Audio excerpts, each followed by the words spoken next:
Well, hello. Hey, guys.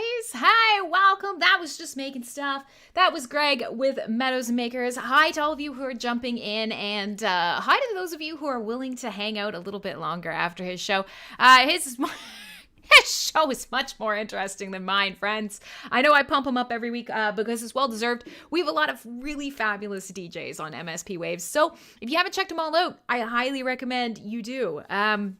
He does the sort of more deep dives into a lot of the technology that I should probably be taking a look at on Cyberbuzz. One of the biggest things that this show is supposed to be about is divergent and disruptive tech and kind of exploring things that make our life a little bit better. But for me, there's a dystopian edge on it. Cyberbuzz has got a little bit of synthwave, a little bit of tech noir kind of vibes to it. And hopefully everything looks okay today. I'm kind of racing back this morning from catching up with some errands. It's good to see you guys. Another week has passed. Lots going on in the Hive community. Check him out. Ron's making fun of the way that I speak. I am a Canadian.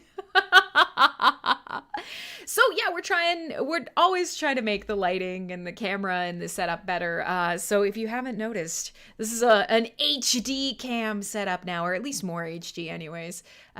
So I'll look extra terrible, extra up close for you to peruse every pore on my face. But hey, so we still waiting on hard fork stuff. I see Marky has wandered in. I know some of you will be watching in other places, checking out the YouTubes or the Twitches or wherever it is that makes you happy. You want to see my pores? I mean, we could try. Like, really, you could see my zits if I autofocus. Let's just see. Look, there. Oh, can you see? Can you see my pores? I can. There you go. That's for Ron. Pores. You could also see I'm wearing makeup. Look, I wear makeup. In fact, what happens is I sleep in my makeup on Friday nights, and then on Saturday, I have fabulous smoky eye makeup because I'm a lazy piece of shit. So, hey, welcome to the show. Enjoy. Add that to your collection. Today, I thought we would talk a little bit about some of the side effects of being involved in a social aspect of crypto. Hive is obviously, for a lot of people, yes, so much crim face. I know, it's a lot. It takes up like the whole screen. We got a lot going on here. And actually, my hair's a mess too. Listen, I went out last night for dinner. Okay? It happened. Once I got my all clear COVID test, I had to do it. I needed a steak. Leonis is right. Hive is a big scam. The biggest scam, the scammiest scam that ever scammed a scam. But we're going to talk about it anyways. And I thought we'd actually talk a little bit about the social aspect, because I know on this show we've discussed, how do you choose your content? How do you organize your time? How do you decide what you're going to post about and things like that?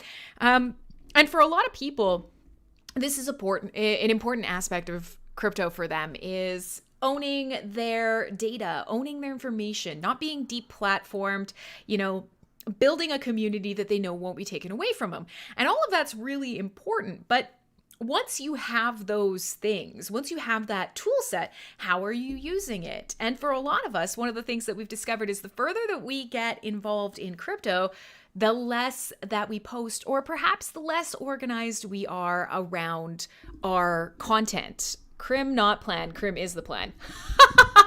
Neil says people plan their content. Yeah. And for lots of you, you're just using it, whether it be a sounding board with the community, whether it be a repository for your thoughts. I've seen some great accounts. I mean, one of the things that Phil was doing for a long time was and I think he still is actually, he's writing notes to Dale. That's what he's doing, is he's writing these immutable sort of love notes and day-to-day notes and locking them in the chain. Whatever it is that you're using blockchain social media for, that's sort of what I want to kind of talk about today, because obviously for me, I am terrible at this. I've got content that takes a long time to produce as it is. And so for me, falling into these shows and taking on other projects and working around the ecosystem kind of namelessly and facelessly takes up a lot of my time. And so I thought we might discuss a little bit as we move into this arena where we're starting to get these tools that allow us to log, protect, build content or a followship or whatever you're here for. Like, many of you guys have talked about it. What is it that drew you here outside of the money? Why do you produce content? Is producing content for you just a means to an end? Is it a form of mining? And this doesn't have to be Hive specific, but certainly for anyone, if you're a lifelong learner, if you're someone who is interested in technology, but also interested in the way that it's shaped how we learn, how we engage our social constructs, ideas that fascinate us, the way that we research, there are so many things that go hand in hand with this social and digital atmosphere that we're building here. So I thought we'd talk a little bit about an idea that I have kind of been exploring that I'm really fascinated about, called digital gardening. I thought we'd talk about that a little bit today. I thought we'd listen to some kind of spookier, guitar-driven, like playing a game of Second Life. Yeah, maybe a little bit. We'd listen to a little bit of spookier, guitar-driven, kind of dark synth. And I thought we'd talk about whatever you guys wanted to, but probably some hard fork stuff too, because of course we are kind of sitting on the hard fork activation. So if you got questions about that, comments about that, if you want to come on air and bitch, then you can do that too. Feel free to come yell at one of your top 20 about it. It's been a pretty fascinating last week. So for those of you who are still kind of like, did we hard fork? The answer is no. We've been talking about this, it feels like, for every month for the past 6 months. How come it hasn't happened yet? And certainly there have been some interesting situations, interesting hurdles, interesting things going on, and sort of discovering how we need to work together in this ecosystem has been quite eye-opening. Marky's setting me up, and I know what he wants to hear her. He's saying, hey, do you prefer your forks hard or soft? I like them hard and consensual. Is the right answer. Hello, Eileen. You've joined us. So, depending on what you guys want to talk about, we will go down those roads. If not, then I do want to discover, I want to discover your take on this idea behind digital gardening. Fox already shit on me this morning because he assumed that the translation of digital gardening was I was suggesting that we should actually garden in a digital space instead of like gardening in the earth, which, well, there is lots of fascinating tech out there. And if you come,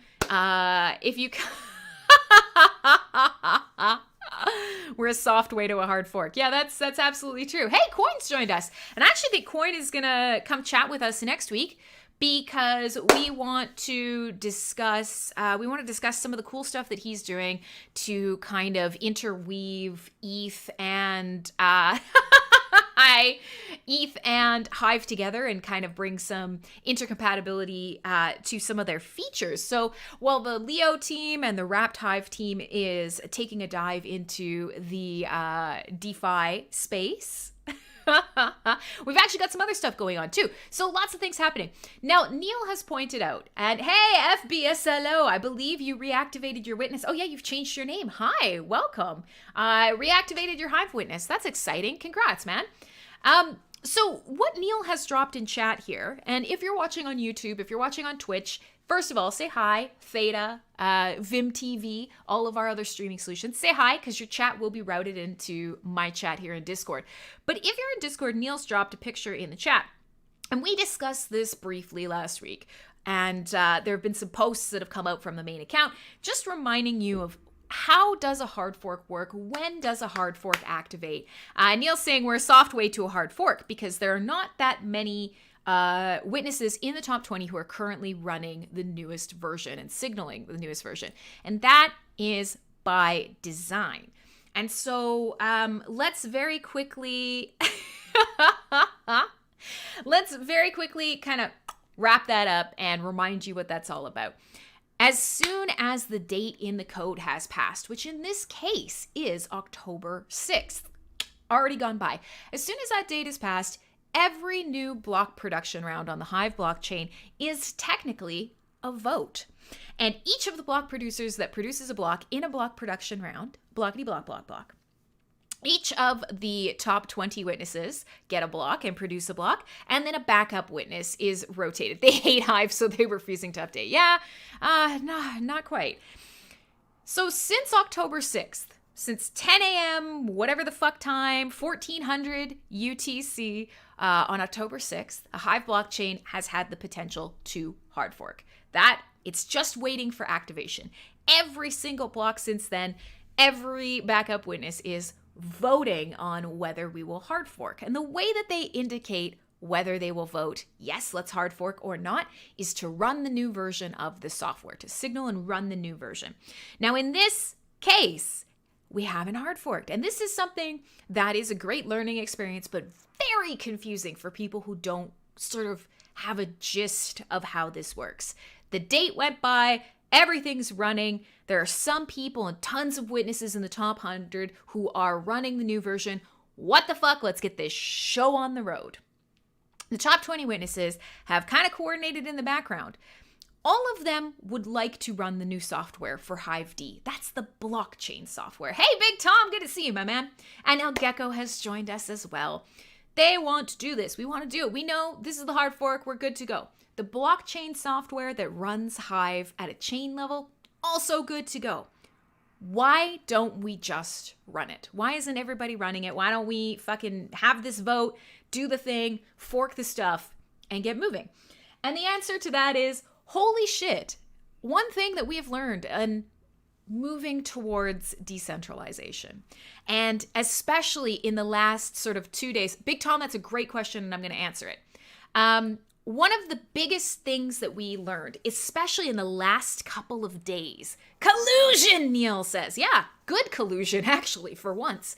One thing we learned in the last couple days going up to the hard fork is there were a lot of DApp owners who didn't fully understand the intensity of the changes. And we're not just talking about at a blockchain level. We're talking about at an API level. Now, for a lot of you, you guys are going, oh, fuck me, Crim's doing the technical shit again. The API is, let's call it that second layer service that a website goes and asks for information from the blockchain. In some cases, the information, the website will go straight to the blockchain and query it. But in a lot of cases, there's this sort of middle service called HiveMind. It's faster, it's better, it allows the blockchain, hey, K-pop, you know. And so, in a lot of cases, up to this point, let's call the Steam ecosystem. How did hard forks used to work? Well, number one, API changes were very uncommon. A lot of what was happening with Steam was at a blockchain level, was in the blockchain software, SteamD, or now as we know, HiveD. Great, that's what witnesses run. That's the blockchain at its heart. The API is what dApps use in a lot of cases. And that's how they build their websites. It's how they produce their dApps, their projects, their games. And it just kind of worked. And when a hard fork was coming up, Steam and Inc. would be like, here's the code, it's been tested, this is what you need, API hasn't changed, go ahead. And so for a lot of the hard forks that you guys have been here around, depending on how long you've been in the ecosystem, for a lot of the hard forks that you may have experienced on Steam, all of our work and problems and things that we were focused on were at the blockchain level. Witnesses had to handle it. Blockchain halts, you guys remember this stuff. Changes to core economics. Well, this time around, it's not like that. And this time around, we don't have Steam and Inc. And this time around, we're decentralized. We're all kind of working together, but separately. And so one of the things that we really underestimated, and as an ecosystem full of people, from witnesses to developers to everyone else, is that people would know what to do and people would be confident in doing it. And so a couple days before the hard fork, things started breaking for some of the dApps who were getting ready to switch over because they didn't fully understand that there'd be changes to the API or whatnot. And so this isn't Gandalf. Hey, buddy. Hi, you're listening? That's amazing and exciting. So Gandalf is working his fucking butt off. So big props to the wizard and big love to him because he's been keeping me sane in this last little bit where I've been yelling at a bunch of people in the ecosystem. So let's come back to sort of these API changes. dApp owners started going, hey guys, stuff's breaking. Why are things breaking? And we realized we didn't do a good job, whether witnesses, developers, nobody really checked thoroughly enough. And so this isn't throwing dApps under the bus. And I know that's how it's going to come across. But what we learned is we were all working in a decentralized way. And so we thought maybe a dApp tested, and they did. They updated their library, no problem. But maybe they didn't test that library against the API. And so ActiveFit broke, or Hiveblog broke, or there were suddenly a ton of timeouts on nodes because everybody started, hey, Sims Place, everybody started replaying these API nodes at once. And so we didn't have very many. And the few that we did have were getting hammered because everybody that's an end user and using a website started hitting these same nodes. And so for people around the ecosystem, end users, you guys felt shit on. And dApp owners felt shit on. And witnesses and devs felt shit on because holy fuck, we did the work and we told you to test for a month and you didn't test. And so long story short is, being decentralized, we probably did not have enough communication going back and forth. We've been so used to having Steam and Ink say, here's this tested code, it works, the API is the same, here you go. And so in a lot of cases, the people do suck, but you know what, Leonis, this is a learning experience that we really had to have. And yeah, again, for a lot of you guys, it did work. And so that's the problem is, let's imagine for a second that we flipped everything over right on time for the hard fork. Let's imagine that. And then everything broke. The blockchain's still going, but every dApp, every game, every service, every bot that just didn't know what to do, didn't have enough RPCs available, didn't have nodes to use, and who thought they updated their library but didn't do all the testing, just broke. Well, would that feel, for you as an end user, would that feel different? Would that feel different than the chain halting? And the answer is no. The chat on YouTube is broken. It can't be broken. Son of a motherfucker biscuit. I'm sure I fixed it. It worked on Thursday. How? Okay, apologies, my YouTube friends. Apparently the chat on YouTube is broken and I'm a terrible DJ. But it worked. It worked on Thursday night and I changed to nothing. Fucking YouTube. That deserves a drink. So let's put it this way. What we learned is a very visceral example of, as great as we are, as excited as we are. Yeah, see, Sims Place is cool. Sims Place is listening. As awesome as we've moved towards decentralization, and we actually are making efforts towards that, we have a lot to learn. And there's a lot of shit that we didn't, life is broken. And there's a lot of shit we didn't account for. And one thing that we didn't do is really open up and talk to each other. And it's tough because we know, hey, this is working. It's tested. We did it. We're providing these nodes. We're working our asses off. But there was nobody doing any checking in. And in the old environment, especially with Steam and Ink, as long as Steemit.com worked, they just fucking did it. They just fucking launched it. They didn't care. Who cares if it breaks your service? They'll fix it, whatever. Steam and Ink only really cared about the Steam blockchain and Steemit.com. And so this time around, we know we don't have that option. And changing the API and doing the amount of work that impacts everyone like this isn't something that happens all the time. Yeah, just fucking ship it. So accurate. So I guess the way to put this is everybody's responsible for the fact that the hard fork date is come and gone. But it's as bad as it is in some ways, and it feels like more of a delay, it's also good too. And you have to do that. You have to look in retrospective at what did we do, where did we succeed, and where did we fail? And the failure here in a lot of cases was understanding that even though we're decentralized, even though there are 88 to 100 people working on this code. Bye, Coin. You were here. You were gone. Next week, we'll talk about timing because you can't leave if you're coming on the show. We had a ton of people working on the code. We have so many dApps who are ready to go. New services that didn't really exist in the Steam ecosystem or were just getting fired up after the last hard fork.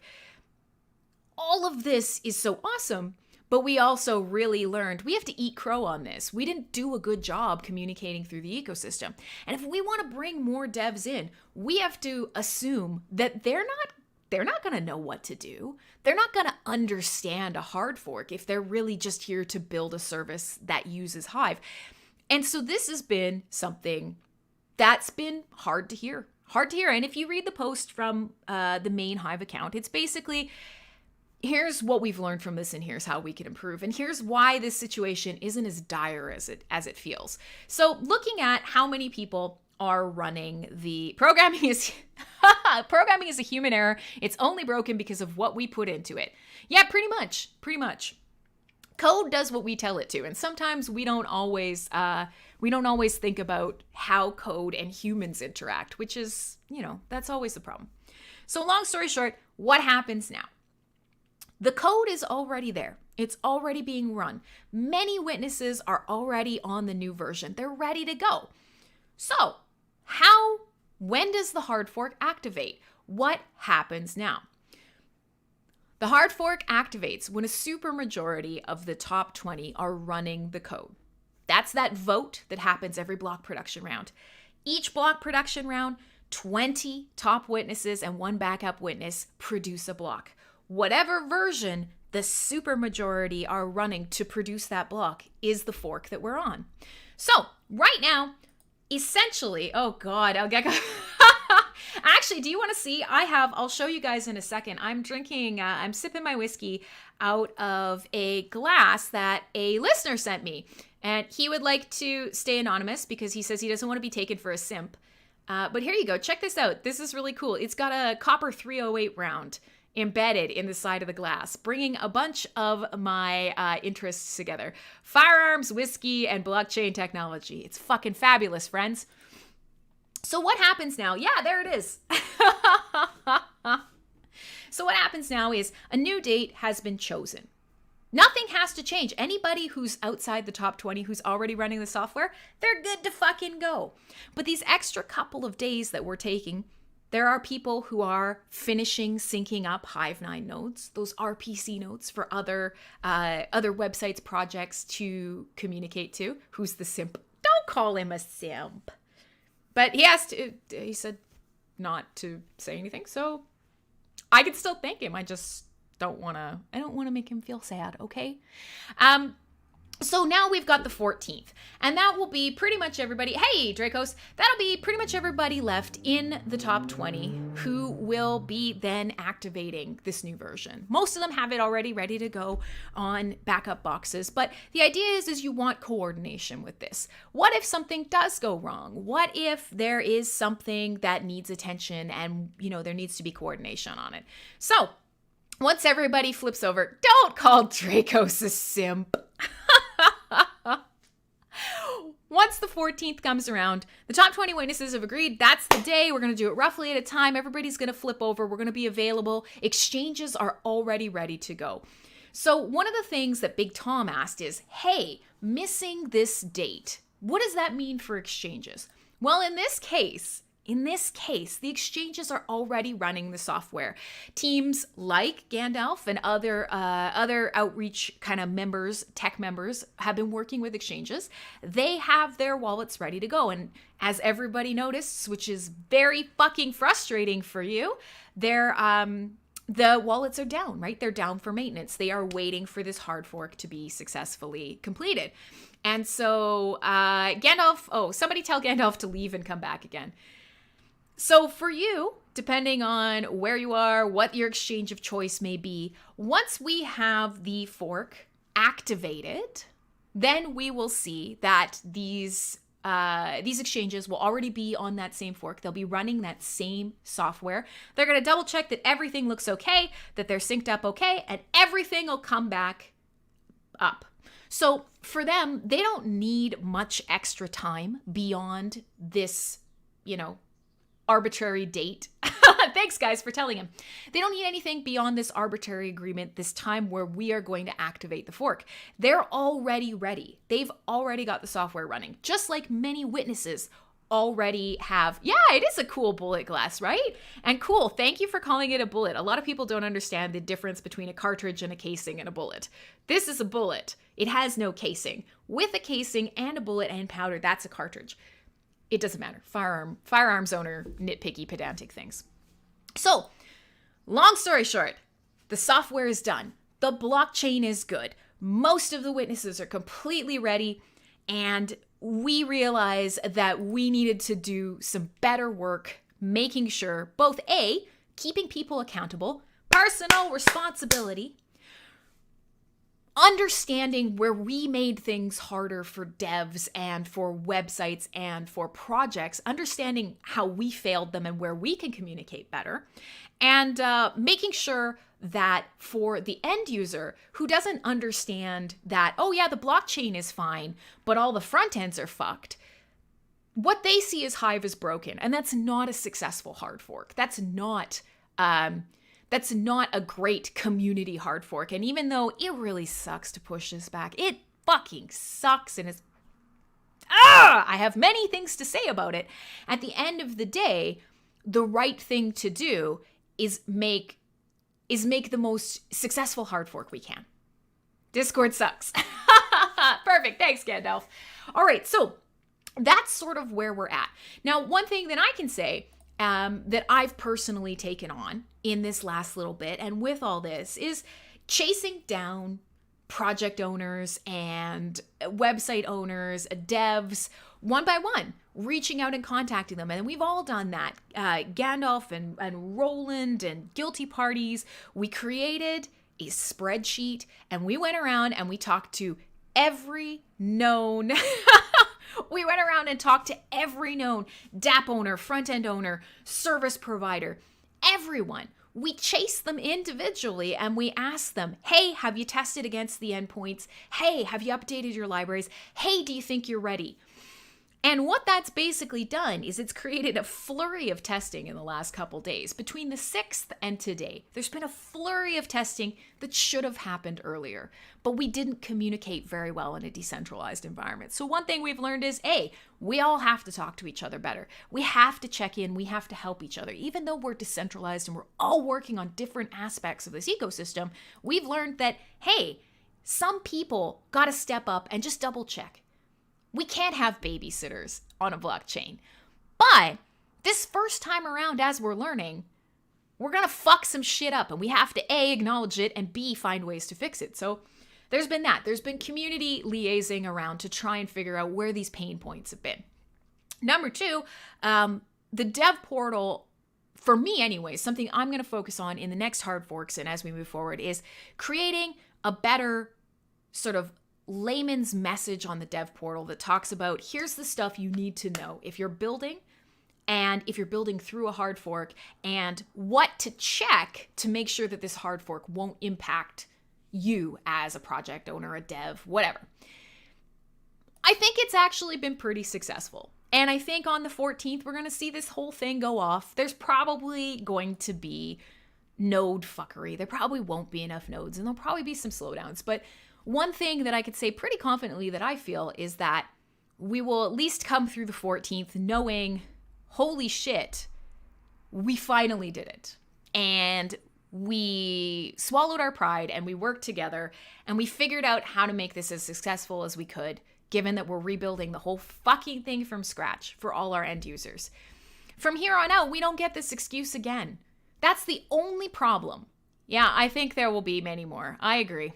But I would say, the real issue right now is you only get this excuse once. And we talk about it a lot. And in this show, if you've come to the show over the last 3 years, and especially between the launch of Hive till now, you'll know we've been talking about, hey, we've been sitting back on our haunches. We've been resting on our laurels because we've always had steeming to blame. We've always had the Steam way of doing things to blame.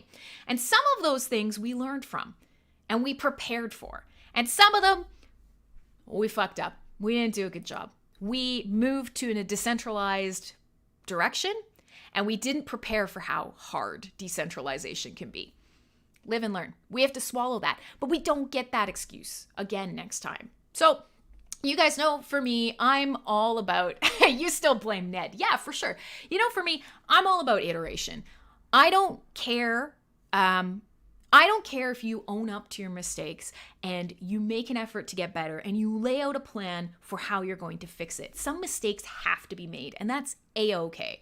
So the only thing is as we move forward, do we fix it? And that's what's really fascinating about voluntary technology, about decentralized technology, and about trying to work in a cooperative social environment, especially in disruptive tech. Hey, his dudeness. So I hope that kind of helps for those of you who came here who want to learn sort of what the fuck is going on around Hive and why the hell haven't we just forked yet. I'm hoping, can you guys let me know in the chat and wherever you may be, did this help you understand at all? Was any of this information helpful? I hope so. If it wasn't, where can I kind of collect some of this information and make it a little more easy to understand? Because end users do matter in this process. Your perception of how this process goes is just as important as how it actually goes on a technical level, right? Like I said, the blockchain can fork successfully, but if everything breaks, you as an end user are going to be like, fuck Hive. I'm fucking out of here. Fuck you guys. Fuckity fuck. All right. So great. That's a good way to burn half an hour of the show. Introspection about the communications issues is very helpful. Yeah. And one of those things is, it's easy as a developer to know what you're doing. It's easy as an end user to know what you want. It's easy as somebody building a dApp to know this is what my dApp does and not be in touch with what your end user wants or what the blockchain is doing.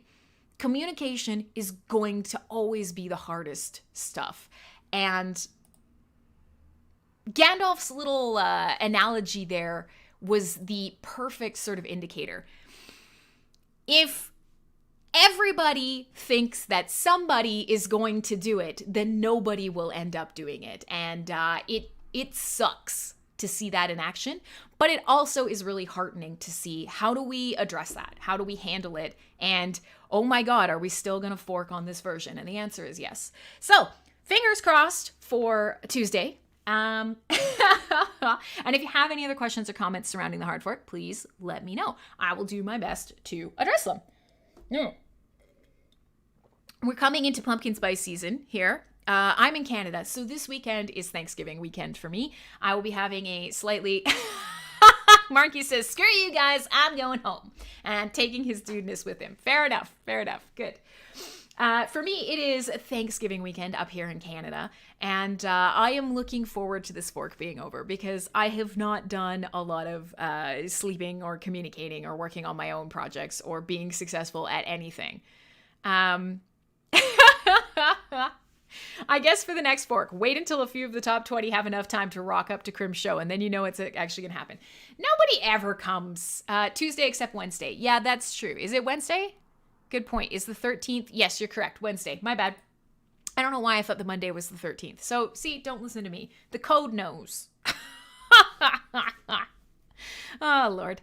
But yeah, so for me, it's a long weekend here. I'm honestly running on very little sleep. And so my shows have been suffering immensely. But I will say, most of the top 20 are kind of doing their own thing. I would not want them 100% to listen to me. That would not be great. And if they are going to listen to me, then we can't agree on everything. So Gandalf is here because Gandalf has been a fabulous supporter of my journey since I joined. And I know a lot of people kind of think he's a mysterious wizard. And same with Marky and a lot of the other top 20s that people don't give credit for being around. Give him some serious love because they have encouraged a lot of people to stay in this ecosystem and pour a lot of fucking time into it. And Gandalf especially, a lot of people don't see the intensity of the work. And I know that that's a complaint for a lot of people. Well, I can't see it. He's not talking, whatever the case may be. I fucking promise you he's working his ass off. And it really, really matters. So, well-deserved, Wizard. Thanks for showing up today. Eventually we'll see each other again. Lord only knows when. So I thought, since we are coming out of this topic and kind of moving into the more esoteric tech side of the show, that for the next little bit over today and kind of approaching the spooky Halloween season, that I will play some dark synth, which is a little bit kind of spookier, eviler sounding synthwave. But the topic that I wanted to talk a little bit, we touched on it in the opening of the show, was the idea of the digital garden. And so this to me is a really interesting, it's a really interesting concept about how you manage HiFest 2021. That's right. Yeah, well, Roland's got some ideas. So fingers crossed, we can actually start traveling again and we'll figure it out.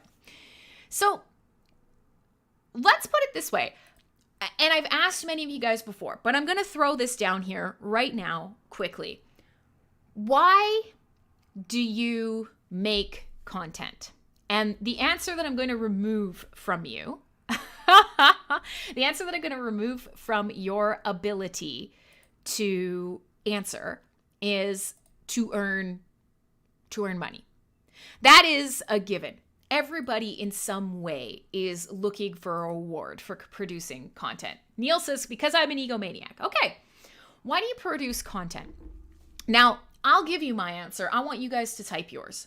But for me, one of the reasons that I rewrite, that I explore my photography, that I share my vision of the world as I experience it, and one of the reasons that I create art, that I do these radio shows, is because through the process of connecting with you and giving you my viewpoint on this world, I am inherently sort of learning about what I think. And I know I've said this on the show many times before, and I'll repeat it again. I don't always know what I think until I see what I say. Now that seems crazy, but often when you experience something, it's so visceral for you. You just innately understand it. You lived it.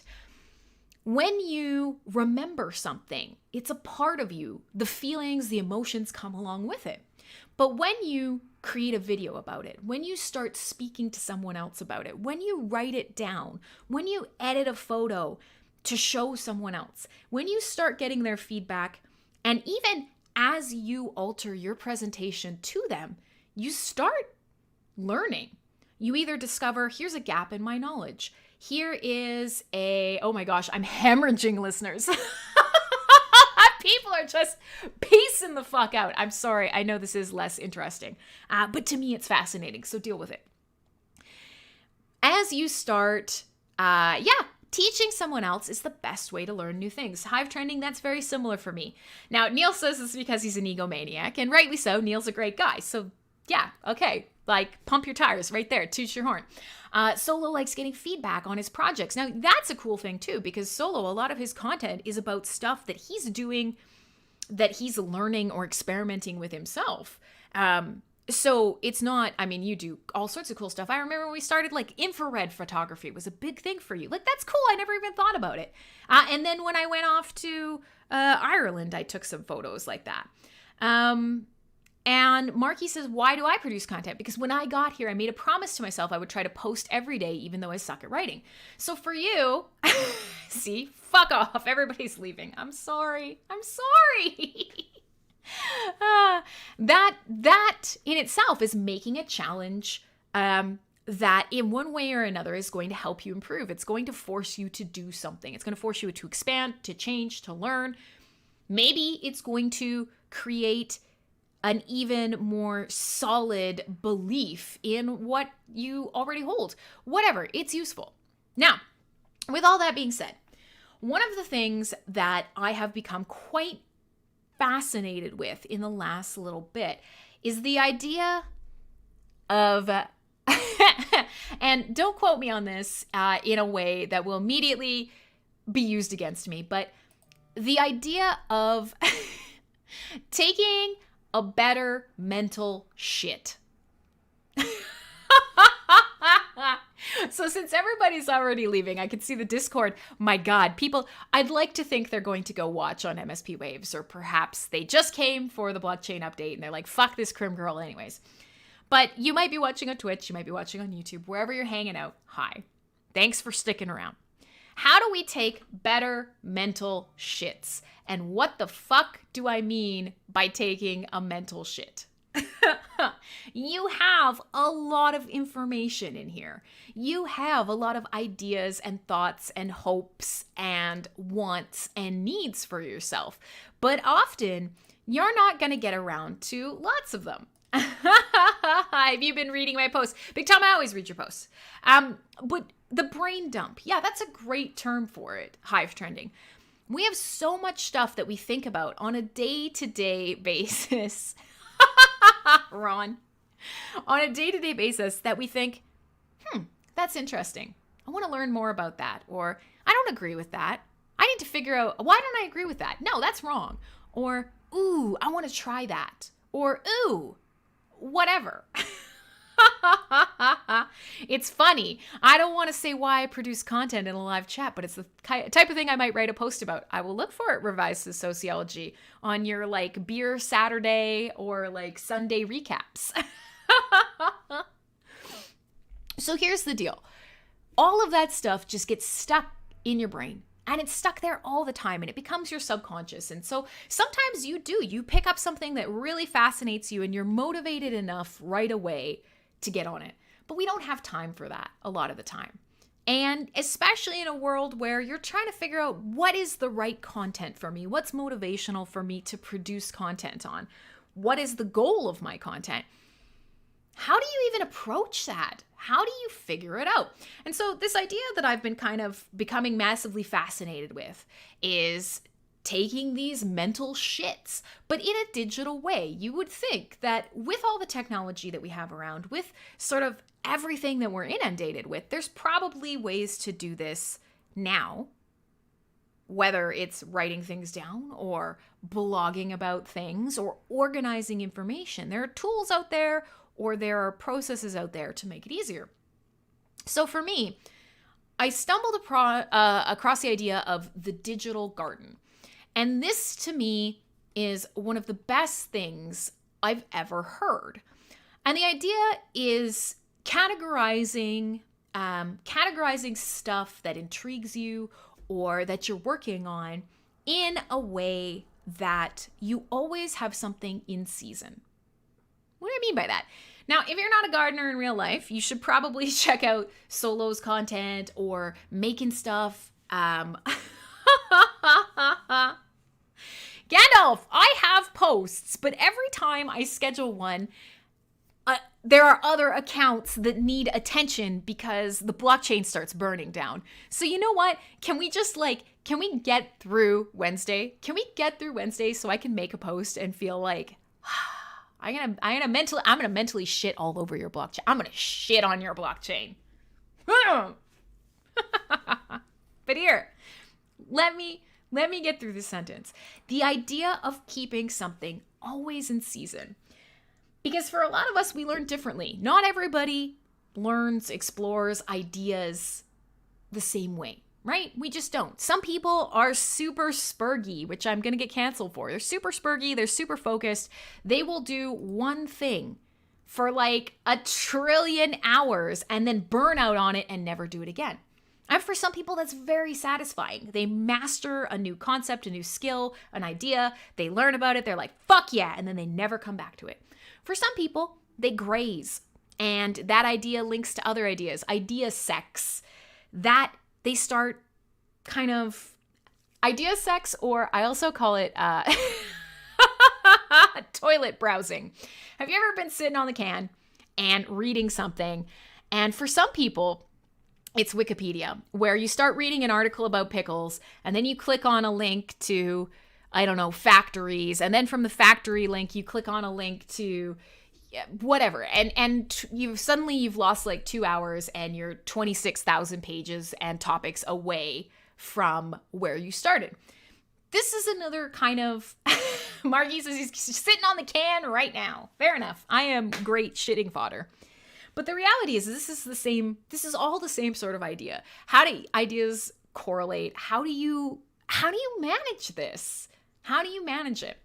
So all Wikipedia links eventually lead to philosophy. Yeah, and you know what else eventually leads to philosophy? Saturdays. On Saturday evenings here on MSP Waves, we have coffee and philosophy. And actually, I'm supposed to be on tonight's episode.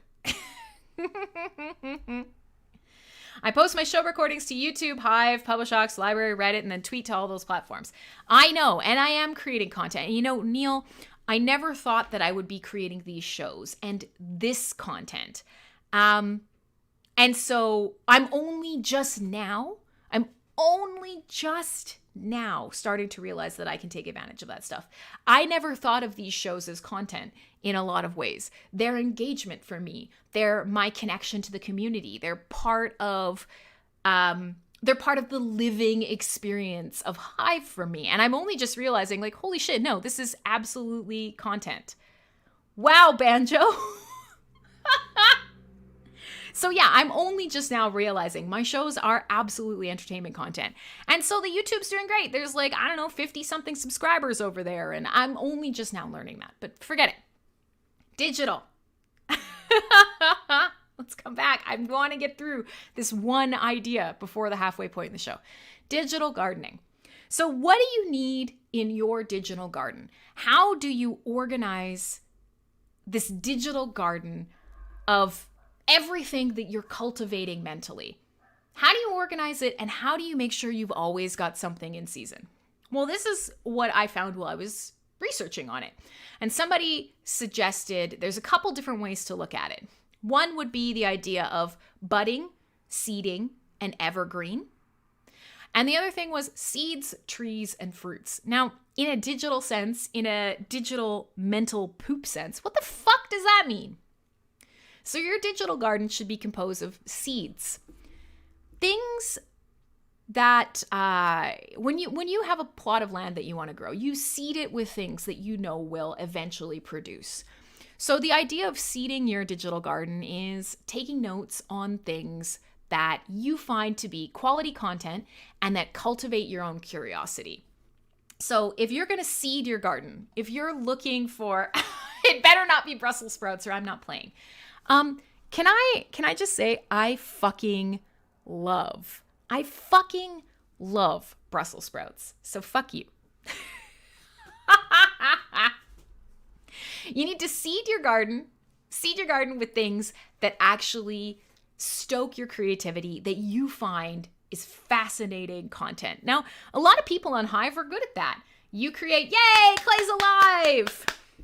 So for many of you, this is something you do on Hive is you go around and you curate and you check out other posts, you find stuff that you think is quality, and maybe it either spurs you to create more content or to do more research. Everybody's saying you. Dude, I beer caramelize onions, and then once they're perfectly caramelized, I get big trenchers of thick cut smoked bacon with black pepper. I cook the bacon with the beer caramelized onions. I get all of that greasy and beautiful. And then I chop up the Brussels sprouts and I pan fry them to get them all hard and crispy on the edges in the fucking onion beer bacon fat. And then I pop them in the oven for a little bit longer just to soften them up. They're still crunchy. They are bacon grease and onion and beer delivering vessels. They're fucking amazing. And I will make them for you and you will never hate a Brussels sprout again. If you grew up on Brussels sprouts where people, you can taste them. They're fabulous. If you grew up on like your grandma boiled them with vinegar, then yeah, that's disgusting. Your Brussels sprouts sound like trash and they're gross and you have trash Brussels sprouts. But if you cook them amazingly, Ah, they're delicious. Witch. He says I'm a witch. She's a witch. Burn her. All right, so half the chat is talking about processors. Half the chat is yelling at me about Brussels sprouts. This leads me to believe that my fascination with digital gardens and my topic for today is a loser. So we might have to throw that out. we might have to throw that out. I was going to equate this back to some of the things that you do on Hive and maybe some new habits that you could cultivate to think about in a digital gardening sense. I did not turn you into a newt, and you got better. So it may be that I am going to take this topic and just hug it out. And for the last half hour of the show, we talk about other stuff. I'm fascinated by it, and I'd love to talk with you guys more about it. But I recognize days where the chat and everybody listening is like, wow, you're full of shit. Please shut the fuck up. And then you just talk around me. I'm okay with that. I've learned to accept it, and I no longer I am no longer hurt by it. Turns out YouTube chat is not working. Why? It should be. It's set up. God fucking damn it. I'll work harder on it, guys. I'll figure it out. I'm not sure why it's not working. I'm sorry. I don't know. It was working on Thursday, and I changed nothing. I have not logged into YouTube since. So, all right. Everybody wants my Brussels sprouts except with no Brussels sprouts, and nobody cares about digital gardening. Okay, so new tactic. I'm going to play a quick track, and we'll come back, and then you guys can choose something else to talk about, because, God damn it, you're not interested in the same things I'm interested in, you bastards. Digital gardening, mental shits, understanding ideas and the web of how they affect you and how to be a lifelong learner and get engaged with digital lady gardens. No, that's dumb. Everything's vaginas all the time. Everything's sex jokes. Like, sometimes I actually really want this show to be cerebral because I think you guys are smart and I want to talk with you guys about it because I like having discussions with other intelligent people. But my God, every now and again, you see, I made this mistake by sometimes being very irreverent, getting really drunk, and talking like a retard. And you never bounce back from that. You lower that bar and those expectations so low, and you can never come back. So let's do one quick track, and we'll regroup for the second half of the show, and we'll see where we go. So one of the bands that I always like playing for you guys is a group of guys that cross over a lot between my love of metal and my love of synthwave. And they're called Dance with the Dead, pardon me. Although Dance with the Dev would be appropriate right now, actually. You're called Dance with the Dead. They do super like metal guitar heavy synthwave, and they do something that kind of trends towards horror wave or dark synth. They're a little bit spoopy. That's their whole vibe. And since we're going into the Halloween season, and because everything they do is fabulous, I'm going to play you guys a track by Dance with the Dead called The Dawn. It's very upbeat. It's got some sassy ass guitars. My name is Crimsonclad. This is Cyberbuzz Radio. We started out the show basically talking about the Hive hard fork, and that's really the only thing anybody wanted to come for and talk about. And then I'm trying to go through some of the other stuff I researched that I'm really fascinated about this week, and it's a big failure. So let's dance instead. Enjoy some music. This is Cyberbuzz. You are listening to MSP Waves.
There you go. Dance with the Dead. It's a track called The Dawn. I know I pimp these guys a lot on this show, but I will just throw it out there again. Their little brand of synthwave is live drumming, live guitars, complete out of control metalhead, like electronic music kid mosh pit. It is a great fucking time. If you can ever see them live, I totally recommend it. If we ever get back to being allowed to have live concerts, I never miss them. They're West Coast boys. I've met them a couple of times, and they are fucking super kind, super cool people. But if you ever want to throw down, if you ever want an incredible party, go to a Dance with the Dead show. So, Crim, if you haven't played Graveyard Keeper, you're really missing out. I don't know, Clay. I'm trying to focus. So I'm going to come back to mental shit gardens because I recognize that, many of you don't care, and most of you just kind of hope that I do entertaining, stupid shows. Every now and again, I do want to talk about this stuff. So it's my show. Fuck you. That's what we're going to do. Now, the first half of the show, first 40 minutes of the show, we talked a little bit about some of the challenges in the Hive ecosystem around trying to actually successfully decentralize a hard fork, and some of the things that we've learned in the communication process, and some of the things that we really fucking failed at, from all angles of the ecosystem, and parts of the reasons why not activating a hard fork can be an intelligent choice, even if it feels like a fucking shitty choice. And you know what? It does. It halts our momentum, but there are worse things. And so it becomes, how do we fix? How do we get better? How do we iterate? So we saw Osbit Bank and Crystal joined us. Happy after birthday, Crystal. I hope you had a fabulous time. But after we moved on from that topic and we did kind of the explainer and hopefully helped you, understand the hard fork process and some of the challenges of properly open sourcing and decentralizing and working cooperatively in a decentralized atmosphere, how that works. For this next little bit of the show, I wanted to talk a little bit about the idea of digital gardening. And we started broaching the topic, and we looked like we were going to have a successful, intelligent conversation. And then all of a sudden, I don't know, everybody started talking about processors and Brussels sprouts. So I'm sorry if this is boring, but I think this is something fascinating. And for me especially, knowing how difficult it is for me to truly kind of pursue all of the things that either challenge me, interest me, or the learning that I want to do, keeping that organized, keeping my content being produced, or keeping track of the things that really engage me and turn my brain on can be hard. And so I found the idea of, Jesus Christ. Tom started talking about Brussels sprouts. And AMD, I am waiting right now. My preference is AMD, but I'm waiting on the whole thing right now because we've got to get out of this Founders Edition era. And, we're going to see a whole bunch of different changes coming out. Like, they've already announced better cards than the ones that are so back ordered now. So I'm sitting out and waiting for this next round, but I'm gonna upgrade. Now, forget all this. So for me, how do you take a better mental shit? How do you do a brain dump? For CPU? I don't fucking know. I haven't thought about that, to be quite honest, because as soon as I get a new graphics card, then I'm going to have to get a new motherboard. As soon as I get a new motherboard, then I'm going to have to get a new case. Once I get the new case, I'm going to have to get a new power supply. And so at that point, I'm basically going to have to kind of go around and reevaluate my whole build. So for right now, that's a later Crim problem. So mental dumps, right? We pick up all the stuff, we hold it in our subconscious as we travel around the internet, even as we travel around Hive, for example. We see things that interest us, we see things that make us angry, we see things we want to learn more about.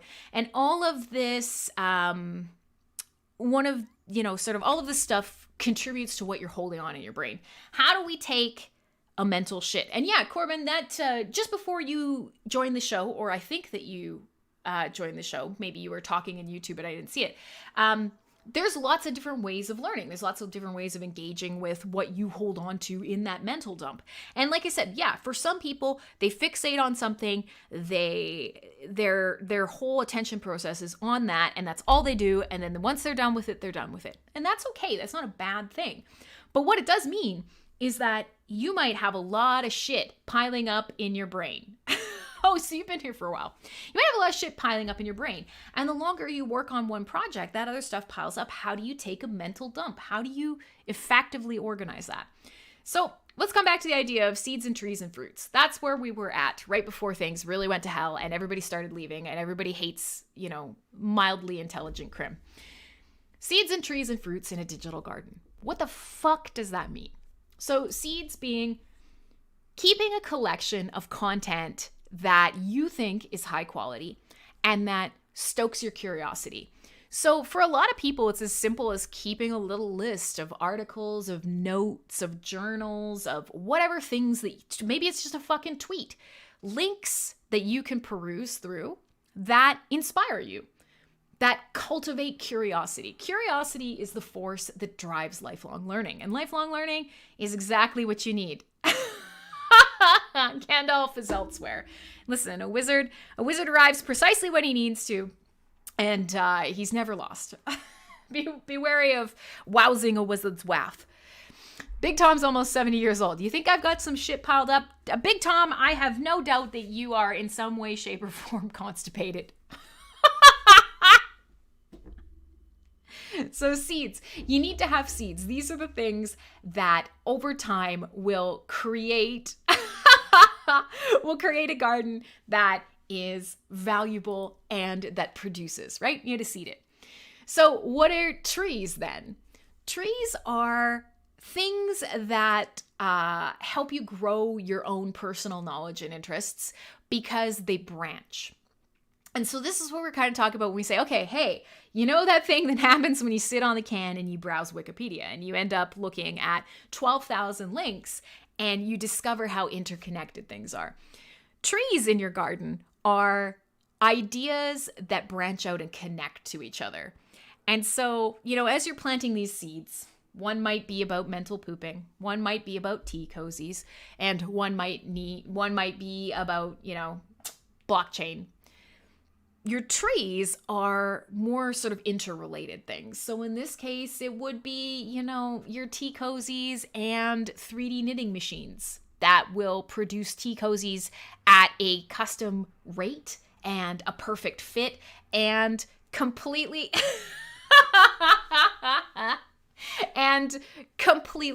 bespoke, and sort of the correlation between those two. Now, hey, can I 3D print a tea cozy in my house? And something that inspires you to then act on that curiosity. So those are your trees. They're branches of interconnectivity. Hi, Hiveclaw. I know you say you love my shows, but I also know that you just show up to support me, and my God, that matters. Thank you. Yeah, exactly. And so then the last thing is fruits. And fruits is what a lot of people on Hive are very good at, whether being a fruit or producing a fruit or consuming a fruit. You're all fucking fruits. Fruits is honestly about the production process. So when you're talking about the Markies of the world, the Markies who say, I need to write to become a better writer, fruits are the fruits of your labor. Ugh, Mr. Meeseeks, you're alive, but your internet is spotty and your electricity is out. Thank you for checking in. My wonderful, beautiful, magical hurricane family. My God, you guys are getting hit so hard this year. And I'm so glad. Shane and Azaria's power is out for another week. But I'm so glad that everybody's checking in and is saying they're okay. I actually haven't heard from Jeff yet, but I assume he's all right. I'll text him after the show's over. So the cure for boredom is curiosity, and there is no cure for curiosity. Absolutely. So the last thing is fruits. It's things that you produce. They are the fruits of your labor. And for a lot of people, Hive is an experiment in fruit. And somebody who doesn't actually, look, Kwa is actually doing real gardening at his new cabin property. So here's the deal. Many of us are fucking fruit-centric. Hive is a very fruity place. We produce a lot of fruits. Things, stories, essays, writing, a production of our own content. But how can you have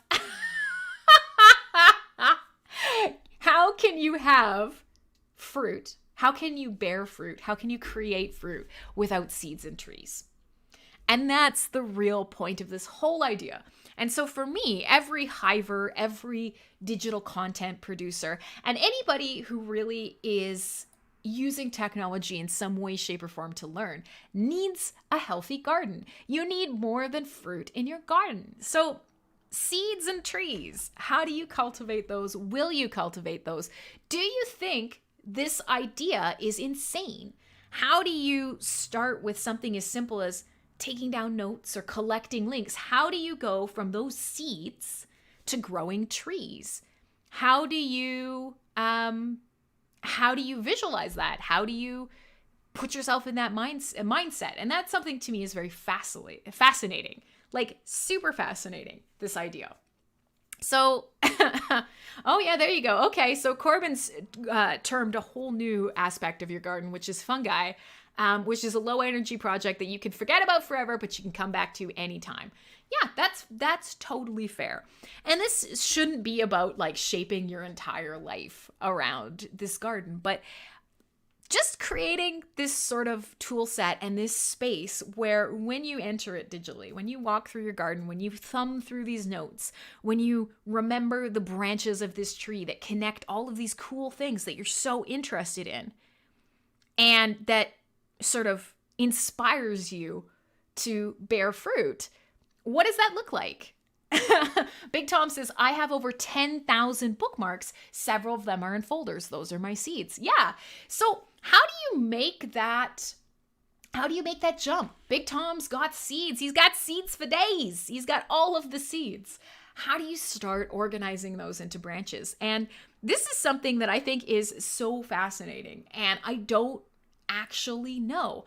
I've seen some cool visual sort of tools to help you visualize this, and I haven't tried any, and I don't know if it's something that's worth it. But for a lot of people, this is a fascinating sort of a sort of fascinating aspect. One of the ones that I've seen out there is Rome Research, and this is literally a graphical interface of connected notes. Now, I'm not suggesting you guys go down this route, but it's something to think about. And I'm curious to know if you think visually expressing this or digitally expressing this, would it help you? If your seeds, if you could draw branches, if you could connect them, would that help you move your seeds along? I don't know. For many of you, you might be like, wow, this whole thing is dumb and I wish Crim would shut up. And I sure hope she will go back to talking about Hive. And that's fair. But this is something I've been thinking a lot about, excessively about over the last couple weeks, knowing how much I've been putting aside while working on community stuff and while even just doing these shows and talking to you. I have a pile of swirling ideas in the side. I have all these seeds, all these things, and I don't know how to move them along to become fruit. Maybe this whole extended metaphor is dumb as shit. Putting it out there for you guys to think about. Like I said, hemorrhaging listeners. Big Tom says he uses something called MindMeister. I've never seen that, so let's Google that quickly. Let's use it as a verb. MindMeister, an online mind mapping application that uses... Oh, so there you go. Okay, so same sort of thing. A mind map, a brain dump where you can actually graphically see things that that are interconnected for you. Very cool. Thank you for bringing that up. Corbin says you are too busy to be immediately moving seeds along to fruits. Yeah, there's a process, and the process is fascinating for me. I love the idea of growing trees. I love the idea of branches and interconnectedness. And if you guys have been hanging out with me on the Hive blockchain, through my crypto journey, through my blockchain journey, or even here for Cyberbuzz, that's really what this show is all about. It's how all of the concepts that I've learned about, how all of the things that fascinate me come together, where they overlap, where problems are created, where problems are solved, how I can learn more, how I can expand my knowledge, my curiosity. And often I don't even super care about the fruit production. I think the branching aspect, the crossover of decentralized technology, the cryptosphere, blockchain, the idea of a cyberpunk future, the idea of a synthwave-esque, Blade Runner-esque aesthetic. Where all those things cross over, how they network, how they branch is fascinating to me. So let's just see here. Fox is just face down, ass up, but in the garden. So now this is interesting. So it does seem like there are a lot of visual learners in here. And so the people who are answering actually have some pretty cool sort of takeaways of how they manage this, even though it's digital, how they manage this visually, which is very interesting. And I think that's probably going to come into play for me. I'm going to be exploring ways to kind of visualize this. Maybe it's because I'm an artistic person. I don't know. We'll see. I'll let you guys know. I'll let you guys know about my seeds. I will let you know the process of my seeds as we move forward. So I'm going to step away from this topic because because I shamed people who weren't on topic with me enough that now they've all gone silent. And this show really is about everybody having fun and everybody feeling engaged all the time. So let's move back in that direction. For those of you who have kind of stepped back and are a little quiet and are listening and doing your own thing, is there anything that you want to talk about today? Is there anything that you want to touch on today? And do you have any questions or comments about Hive that you want me to touch on? If not, then another thing that I thought might be fun to talk about today is, for a lot of you guys, I know you are indeed interested in that sort of cyberpunk aesthetic and a lot of the sort of dystopian future technological crossovers that we have between blockchain tech and synthwave and everything we do here.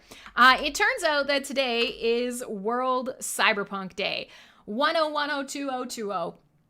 Obviously, cyberpunk is an aesthetic that has become more and more and more popular over the last couple years. William Gibson is considered the father of sort of cyberpunk in general, with Neuromancer's release. But after we started seeing, especially really successful movies in the 80s, that idea of a grimy, neon-soaked digital future full of neon and in a cyber Tokyo, all of that is something that is stuck with us. And it's this really cool expression of our ideas of what will technology do to us. Because for a long time, yeah, exactly. So Clay's been in a deep dive for cyberpunk stuff. We have games coming out. We've had a resurgence of movies and the aesthetic coming out. Music is trending in that direction. And we have this weird nostalgia for the 1980s and a lot of what was popular aesthetic then, and also this hope and fear of the future. And somewhere where that past tense and that future hope or, foreboding collides is cyberpunk. And that's fascinating to me. So, Cyberpunk Day is, I guess, apparently this thing that the internet just decided was today. 10102020. First World Cyberpunk Day, and I'm assuming it'll be an annual thing. So, we've played Cyberpunk 2020. Yeah, exactly. And now Gandalf comes from Poland, which is where CD Projekt Red is headquartered. And obviously, they really set themselves up for becoming a trusted purveyor of aesthetic by bringing The Witcher to everybody. So now, cyberpunk is a real idea. But yeah, Eileen's saying we have the real cyberpunk dystopia coming too. Yeah. Do you think that this cyberpunk future is going to look the way that we imagined? In past episodes of this show, we've actually discussed at length the sort of gleaming future aesthetic of what we thought would happen in the 1950s and 60s. There was this idea that everything was going to be amazing and perfect and clean and bright and shiny. And then we hit the 80s, and there was this pushback against that idea that the future would be grimy and dark and rainy and dangerous and dystopian. And that's never gone away. But I have to admit, some of these things are coming true. Some of them aren't. I don't know if we're going to see this same aesthetic become become the reality that we're heading towards? I'm honestly not sure. Somebody mentioned that cyberpunk is evolving rapidly and that in a lot of ways, whether we like it or not, we're starting to internalize a lot of what's happening right now here in 2020. And it's changing our idea of what that cyberpunk aesthetic should be. We're absolutely seeing Elon's brain chips and cybernetics and that neon 3D holographic 3D printed kind of future. But we're also recognizing that, you know, we have very real problems right now that might change the way things look. So I don't know. We talked about this a couple shows ago. We talked about our favorite dystopian and cyberpunk movies, and we talked about some of that imagery.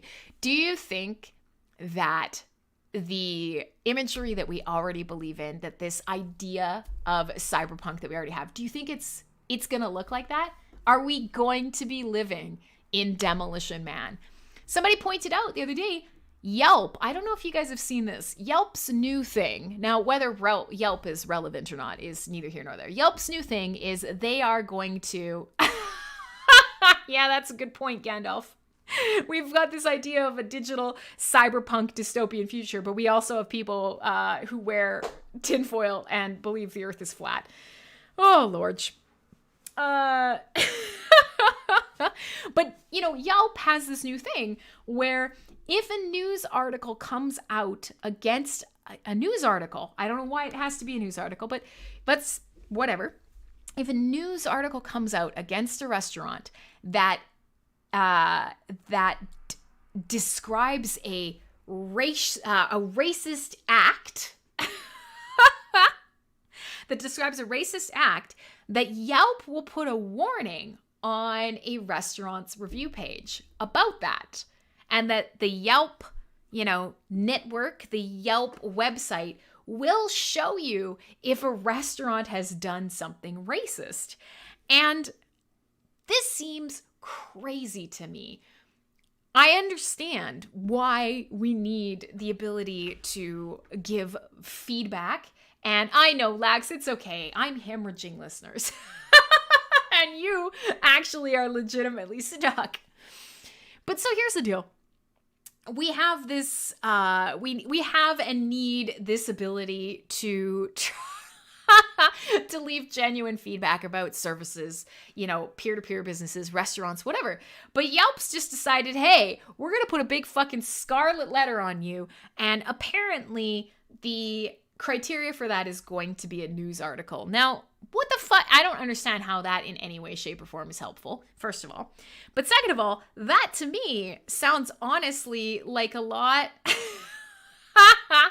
Clay says, we literally had a restaurant here that sold fried chicken, waffles, watermelon, and Kool-Aid thicker than syrup. And that place was hopping.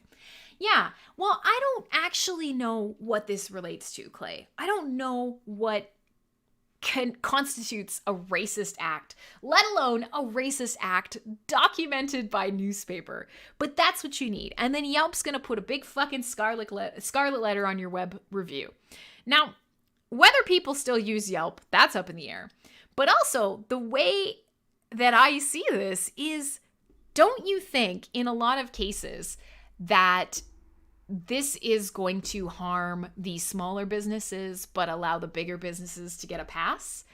Maybe that's just me, but I suspect that's what's going to happen.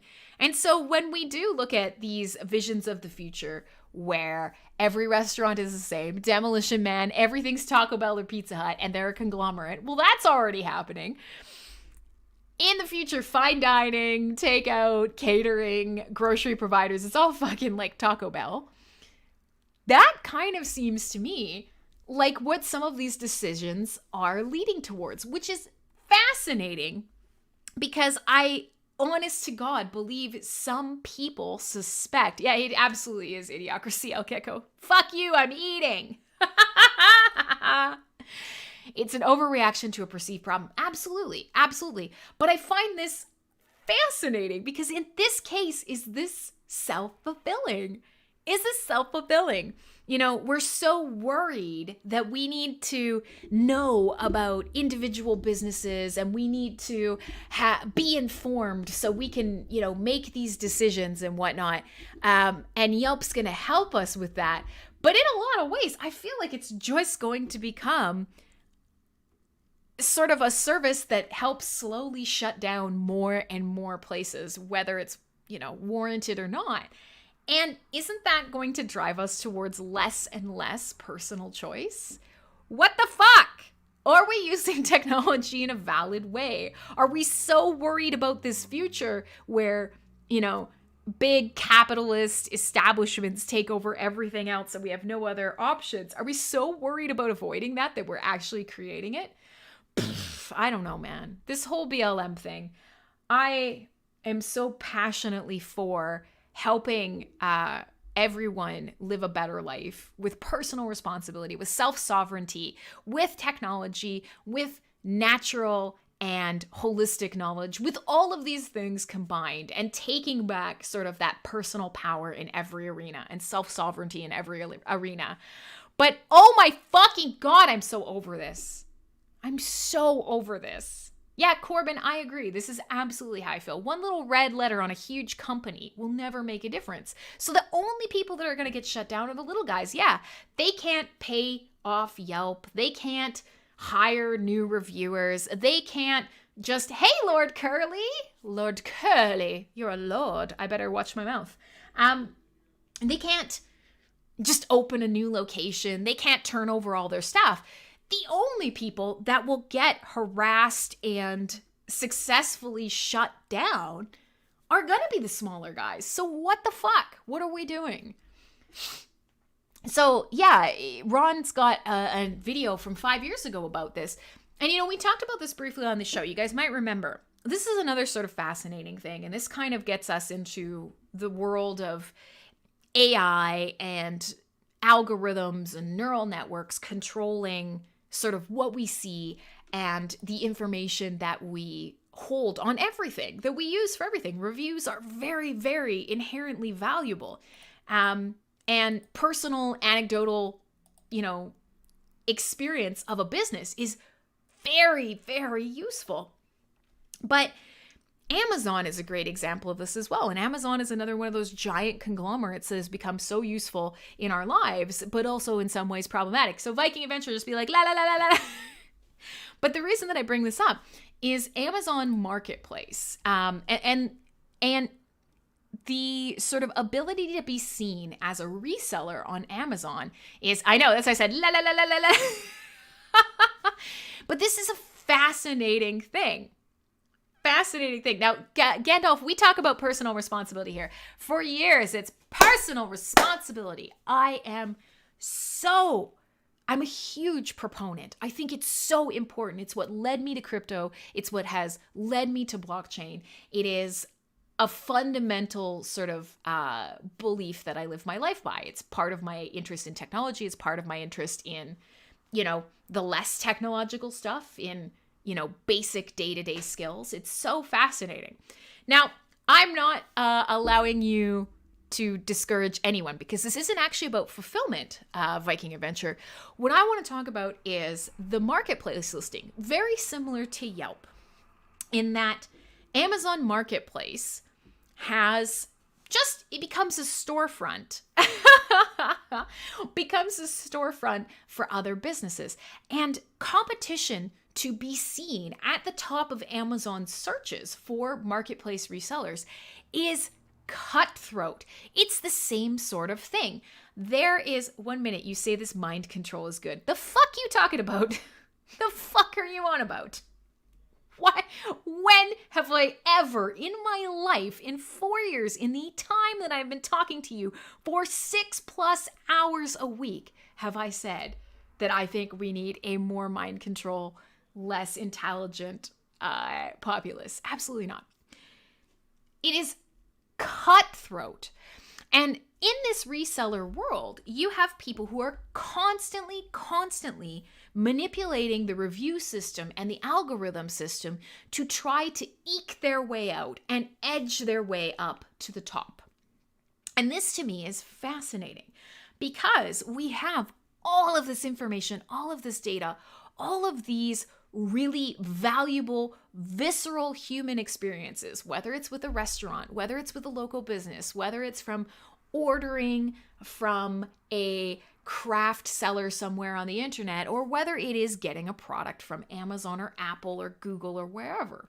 We have all of these reviews and experiences that we can aggregate, that we can sort, that we can learn from, and we can use to create valuable and useful services in recommendations, in product research, in, creating better technology. Fabulous. There it is. And instead, unfortunately, what it's been used for more than anything else is essentially the smaller or more sort of compact version of corporate espionage.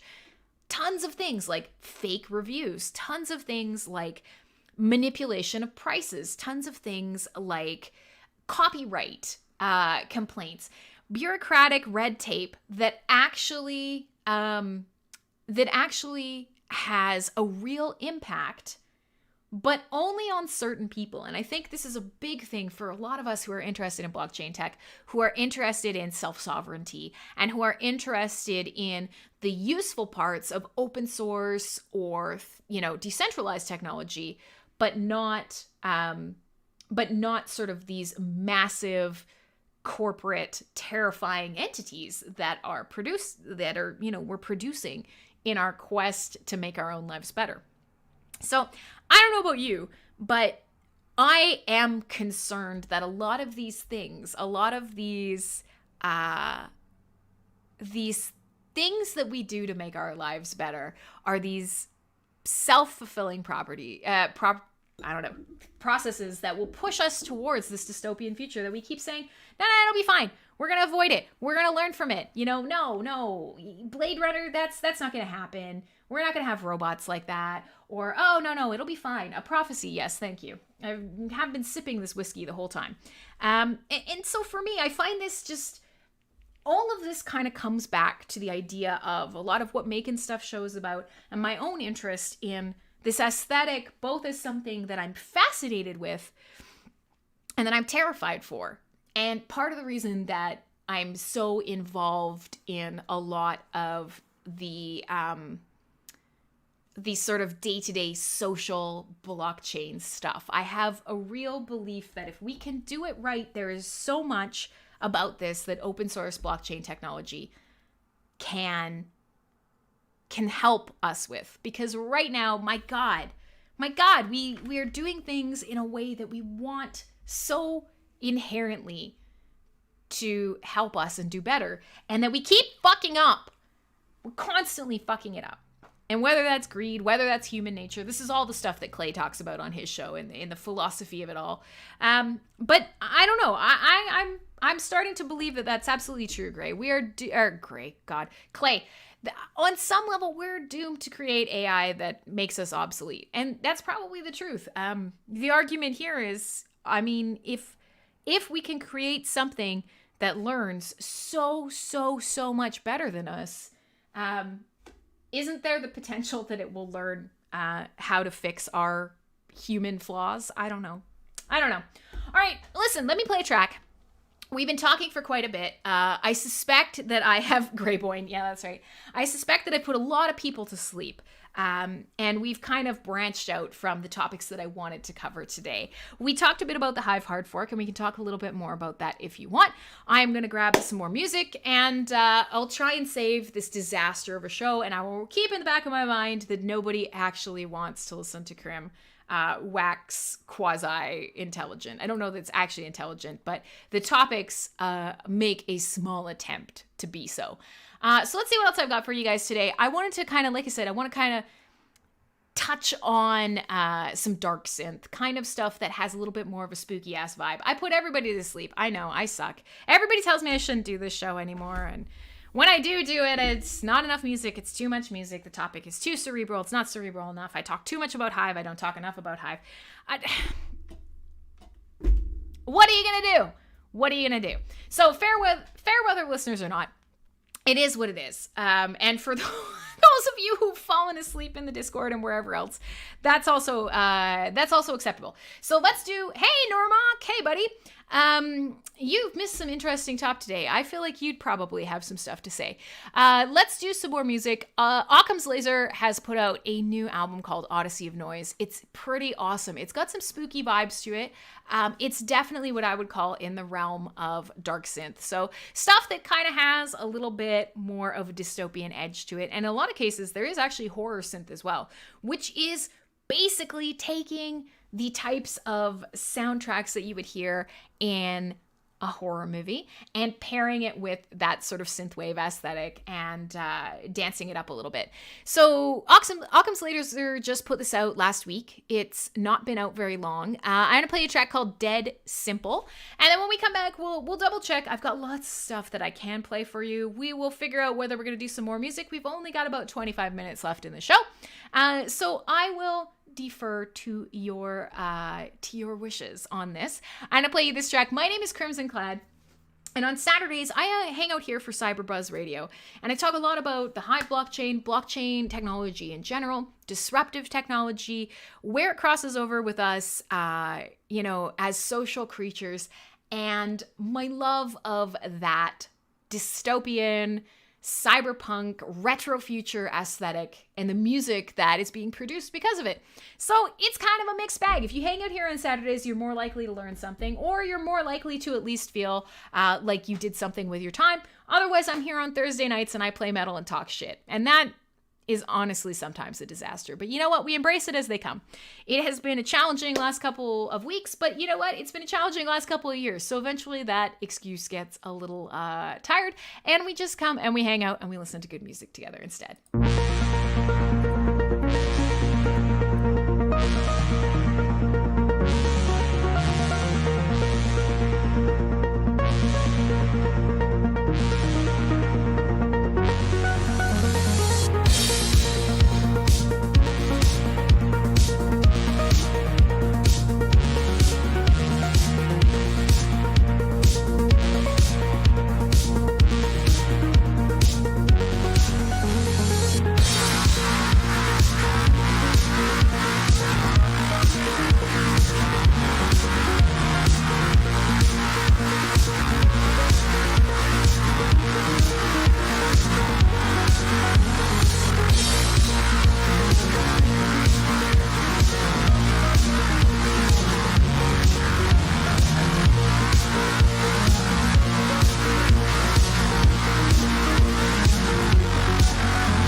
Spotify app. Stop. Pause. Hi. There you go. Occam's Laser. Yeah, one of my favorites as well. Super cool guy. Go interact with him on Twitter. He's neat. You would enjoy his company. He's also a fucking nerd. But yeah, certainly. So in the chat there, we started kind of going, yeah, and there's lots of pew pew lasers. Absolutely. But one of the things that is being bounced about in chat, and it's a totally different topic again, is the idea that AI is a buzzword and that artificial intelligence in a lot of ways, Ron is saying it doesn't actually truly exist yet. Which is true. But also, discussing that it is coming, or there are sort of versions of it or technologies that can learn and that are going to be set loose on us, and we don't get a choice, especially if it's iterative development. It is a matter of time and inevitable, but when I think of AI, I actually do kind of agree with Ron. And part of this comes from, I have a good friend who was developing a neural network. And it was part of his business was essentially a neural network that when you fed it information, it would consistently learn from that information, specifically by testing and checking its own hypothesis. And so in a lot of ways, that is, I know, yeah, okay. Oh, God.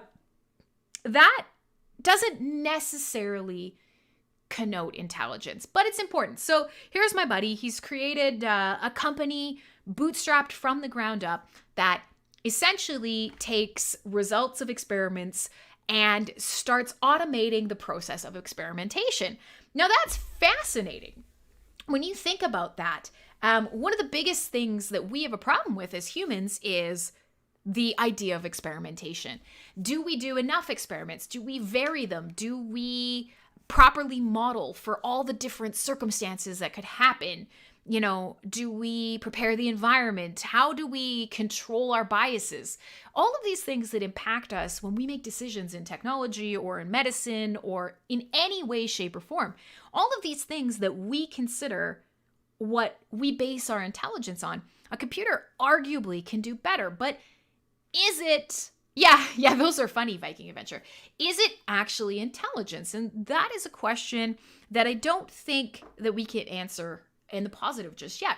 So essentially, his product was developed for a very specific industry. It would take in all sorts of information. It is a meme. That guy's amazing. But actually, there are working versions of it as well, Ron. That guy on the Twitter that does the perfect screenplays and the perfect commercials and stuff, he's kind of memey. But his work is hilarious, and I highly recommend it. But so let me kind of come back to welders are the greatest prima donnas on the planet. I have a female welder friend, and I have a male welder friend, and I'm going to literally text that quote to both of them right now. And we'll see how they respond. I'll let you guys know. So here's the deal. I'll call him Matt because that's his name. Matt created this company from the ground up, and Matt is working in a specific industry. And so essentially the neural network would do this. You would take all the results from an experiment and all the conditions from an experiment, feed it into this neural network. And then you would say, I don't have any more time. Can you create more experiments, figure out what the results are, call the results based on what you feel is the most optimal outcome, given this set of criteria, and then design more experiments based on that. And eventually, you're going to produce an incredible data set that we wouldn't have been able to do here, because you're going to do all this fully, automatically, unendingly, and yeah, you put this into Talk to Transformer, right? I think that's what that is. That reads like Talk to Transformer text. So this started working really, really well. And one of the things that Matt noticed in his company was that the results were not perfect. And that in itself was a heartening sort of result. That wasn't what he expected. Often, this neural network that his company and that he designed and that they were working on was producing results that weren't sort of optimal in the way that they were thinking. But that somehow that this AI actually started making choices and chasing down options and experiments and data sets that we wouldn't necessarily have. And so some of this journey that this AI was making was getting to better results in the end, but taking paths that we as humans would have said, no, that's not good. We don't like that. No, that's a failed experiment. But the AI didn't care. The AI didn't have that bias. And so it just continued doing its own experiments. It continued collecting information. It continued correlating, sorting, iterating on that information, and ended up with a way more robust result. And the robust result from all of this, and the reason I bring it up, is because Matt's company was snatched up by Google. And that was, I want to say 5 years ago. 5 years ago, Matt started working on this neural network, and Google swooped the fuck in and bought up his company, paid out a bunch of his employees, bumped up the salaries, all the rest, paid him a stupid amount of money, moved them all to the US, the whole company that was left. And he actually ended up, he had a contract, he had to work there for 3 years in complete silence. And at the end of 3 years and transitioning the company over, he would say, see ya, it would no longer be his company, and he would walk away. So he's actually, just now, he's been back for about a year. And so this has been really, really fascinating, because when you start looking at these big conglomerates, like we were talking about before the break, and, as we've sort of meandered into this topic, this is what they want. They don't necessarily want intelligence the way we know it. And how do you even perfectly define intelligence? What is intelligence? Arguably, I don't know, pick something that we think of as less intelligent than us, an animal out in nature that we think of as stupid. Arguably, if something can feed itself, keep itself alive, learn from its environment, reproduce, and be successful, that's a form of intelligence. But at the same time, is just knowing not to put your hand in the fire because you know it will burn you, is that enough intelligence? What types of choices denote intelligence? Do we as humans inherently need emotional intelligence to go along with the more traditional idea of intelligence? And that's where Ron's saying, hey, artificial intelligence doesn't exist yet. We don't have that. Turkey, great. Turkey, dumb creatures. God, you're right. Turkey are fucking stupid as shit, man. So what does intelligence look like? And in this case, one of the most fascinating takes on this, and something that I kind of keep in the back of my mind, is as Google explore neural networks, which is probably the closest thing we have to artificial intelligence. A neural network is a network that does continual iterative testing to come to new conclusions. That's the closest thing we have to true artificial intelligence. But the AI that they have been picking up and that they are most interested in, that, I've kind of had experience with, is the AI that does things differently and surprisingly from the way that we expected them to.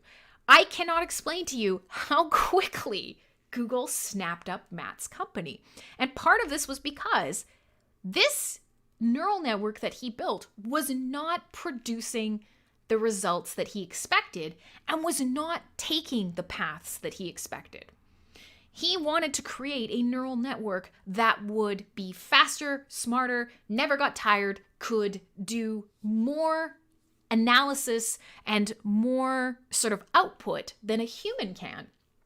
But instead, what he created was a neural network that learned to think outside the box. And that's incredibly terrifying, but incredibly interesting. And that's the sort of thing that they are years ahead of everybody else on. And many of these big companies are years ahead on. But is that intelligence? I don't know. And that's a philosophy question for another day. We got to this topic. We've been having a very roundabout discussion. If you're just joining us, if you just wake up from your sleep, because whole future is supersonic. If baby you want to ride with me away. Tay was the AI that became like a furry Nazi almost instantly, right? We got on this topic because we were talking a little bit about the algorithms that drive Amazon marketplaces and talking a little bit about Yelp and how we're using a lot of our data collection in really harmful he's got fuck you money for days, Clay. Fuck you money for days. It's shocking because he's the most humble and kind guy. He's living in the same apartment that he did before Google moved him out of here. He shared some of it with his sister, and he doesn't work now, but he's still Matt. He's fuck A+. High five, Matt. Sometimes he does. He says, one time we went for drinks before this whole lockdown. We went for drinks and he's like, sometimes I wake up at night and I worry about what Google is going to use my company for. But he's like, it's not my company anymore. And if I ask about it, I will probably get sued. So, what are you going to do? What are you going to do? Never forget. Are you talking about that entire time that I talked in Moldovan accent for the entire episode until we listened to Fly Away on My Space Rocket? Yeah, I could do that again if you want. Here's how we got to where we are now. We started off by talking about Yelp and some of the harmful data collection that is resulting in potentially a dystopian future quicker than we want to get there. And so now we've been talking about artificial intelligence and all of the sort of bad downsides to technology. But prior to that, we spent some part of the show talking a little bit about the idea of cultivating, the AI. Fair enough. We spent some of the show talking about cultivating a digital garden, how to get that mental dump of all the things that stoke our curiosity, how to organize it, how to create a lifelong learning and an expansion of self by using technology to organize a digital garden, and what that fucking means. Finding the seeds of things that stoke our curiosity, links, articles, quality content, things that inspire us, creating branches between them to grow trees, interconnecting ideas, and sort of expanding our knowledge by taking these seeds and finding the places they overlap and, kind of starting that growth of a knowledge network for yourself, and then eventually producing fruit, which is your own content. You talk like Villanelle. I don't know. I'm so glad you stayed for the entire show, but at this point, I am flailing because the topic that I wanted to talk about crashed and burned. So I'm flailing. I'm just off the top of my head shooting the shit with you guys to try and entertain you for the last 10 minutes of the show so you can all either stay for aggroed or leave and then regret that you spent any time with me today. So cheers. And of course, we started the show, and the first half of the show was discussion on the Hive hard fork, some of the things that we have discovered. Oh, I love cephalopods. I love them so much, and I know you know that.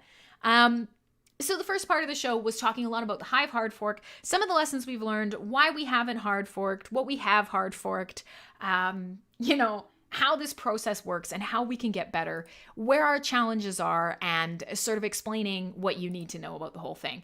Now, you're right. Big Tom has very accurately described the Brussels sprouts as the TSN turning point of tonight. Clay's the feminism discussion like 7 hours early. Yeah, maybe. It's true. Nobody actually wants to listen to me talk. Good point. Lax, I'll just give you my home address, what the difference is. I will do it. I saw Gypsy DM'd me last night. I have not gotten back that far in my DMs. I am behind. There are many DMs right now. There are so many DMs. I'm depressed looking at them. And it's not to make myself sound cool. It is to accurately acknowledge that I am constantly behind. That I am constantly behind. It's not because I'm popular. This is not a humble brag. You will learn very, very quickly as somebody who puts yourself out there in this situation, who actively looks stupid on camera in front of people all over the internet. You will learn that most of the times DMs in one way or another are usually not that positive. There are many positive comments. You guys are amazing. But more often than not, people are giving me feedback, or in the Hive ecosystem, it's you're a top 20, fix this now. I want a cookie, she hit my bear, make me a party, me, mine, now. And when I can't help them, then I feel like shit, and then I fall behind. So I was hoping that we'd fit another track in, but keeping an eye on the time, I don't think it's going to happen. So that's just it. We're gonna have to accept what has happened and where we're at here today. You're just gonna have to live with it. I hope it's been at least mildly interesting for you. Next week, like I said, I think Coin is gonna come on, and we're gonna talk a little bit about some of the stuff that he's building. That was a Hook reference, by the way. You know, where he's on the ship and he's got the kids and he's really annoyed at them. And she took my cookie, he hit my bear, me, mine, now. Dustin Hoffman? No? Nothing? No, don't go. Sims Place, cheers, man. Hang out anytime. I'm here every Saturday. I'm here on Thursday nights. Saturdays, you may or may not learn more or less. My name is Crimsonclad. You can find me in a number of places. Theta TV, I'm here with MSP Waves, but of course you can find me on Twitch, you can find me on YouTube, you can find me on the Hive blockchain. I'm everywhere. I'm the crazy lady you can't escape. So if you're more interested, find me on some form of media. Please give me your feedback, and I accept if it is, I would like to put a paper bag on your head. I accept. So I'm glad you've enjoyed. Thank you so much. Quidon says hi. Next week, I'm going to have Coin on, at least for some of the show. We're going to talk a little bit about how ETH and Hive can work together, and not just in a financial way. So for many of you guys in the crypto space, DeFi is huge, decentralized finance. There's a lot of stuff going on with flash lending in the ETH ecosystem. But gas costs and transaction times and a lot of things around ETH are very problematic. So Coin is a guy in our ecosystem who wants to create a a game that is built on Hive that has interaction with the ETH ecosystem. And I think this is sort of where the future is for growth in a lot of blockchains is, okay, if this is not a pure hard money use case, like say Bitcoin, which still has a lot of uses, and maximalists obviously love it for a reason. Bitcoin exists, but all of these other networks that have things that they do very well, and especially Hive, there are so many there are so many places where we can interconnect services and create a gestalt, a blockchain gestalt greater than the sum of its parts. So Coin wants to do some of that. And for everybody who's interested in Hive, that's one of the best things, right?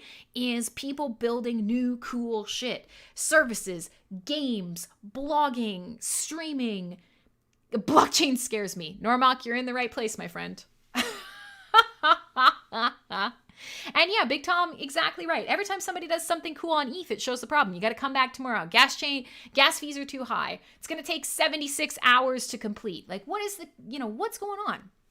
So for us, NFTs are exploding. Art is on everybody's mind. Collectibles, history, a transparent ledger, privacy coins, flash lending, all sorts of crazy stuff like that. And Hive has the capabilities of all of it, and at the same time could learn a lot from these other places. So I do want to see more crossover projects, and I want to bring people kind of into this show. I want to have some fun shooting the shit with them. Get a co-host for the times that you're sick of my bullshit and falling asleep because I'm talking about taking digital shits in gardens with all of you fucking fruits. So that's the end of today's show. If you have a topic that you want to cover, if you have a question about blockchain, if there's something about the Hive ecosystem or crypto in general that you want to discuss, oh my goodness, I don't know what that was, but something just pinged me or ponged me somewhere else. And you guys probably heard it because I don't know where it came from. Yeah, sorry, I don't know what it is. I don't know what it is. I'm sorry. I'm a terrible DJ. I'll fix the chat again for next time. I'm sorry to those of you who are on Twitch and on, I don't know, Qua. I have no idea. It's probably a website I have open. I don't know what it was though. Oh, Lord. I will do my best to fix it up next week. No, that's not because Gandalf tagged me. Oh, yes, you're right. It might be because I actually have OpenHive. I have OpenHive open, and I don't normally have it open for shows. And he is typing to the bridge bot. So you're right. That's probably what it is. Yep, there. See? You fuckers. Ron, stop. I don't normally keep this open. Fuckers are ruining my show. Listen. If you have something you want to talk about, you have something you want to learn about, if you have ideas for me that you want to see brought to life on Cyberbuzz, let me know. I am hoping to invite some more synthwave creators on. Some days we'll just be drinking, shooting the shit, me talking with somebody about how weird the fucking future is. Some days we will be learning a lot more about technical stuff like Hive. We will have indeed another newbie night. I've been pushing it off because, of course, the hard fork hasn't happened, and I know there's going to be so many hard fork questions for newbies. So, I mean, right now we were going to do it on the 13th. I'm going to try and push it off one more week, potentially until maybe the 20th or the 21st. Everybody is still mad about Brussels sprouts in chat. Son of a fucking biscuit. God damn it. Brussels sprouts, they're delicious, and I'm going to enjoy them tomorrow for my Canadian Thanksgiving, whether you guys like it or not, so fuck you.